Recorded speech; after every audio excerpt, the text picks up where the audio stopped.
Teenage Santander girl gone missing in Spanish Town. Hi again and welcome. This is Links 007 TV News Report, and we'll be right back with the full details to come. Welcome to Links 007 TV News Report, providing you with the best in local and international news updates.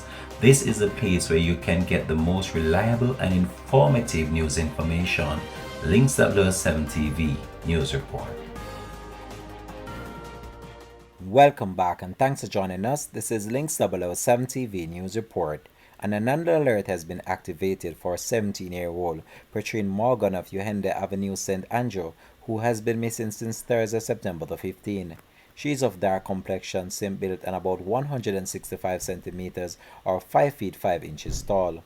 Reports from the Spanish Town Police are that at about 6:45 a.m., Patrine was last seen in Trailer Heights, Spanish Town, St. Catherine, wearing a white blouse, blue jeans pants, and a pair of black slippers.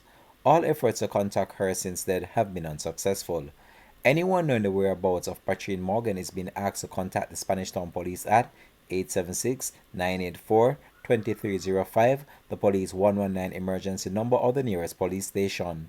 This has been Links 007 TV News Report. Thanks for watching.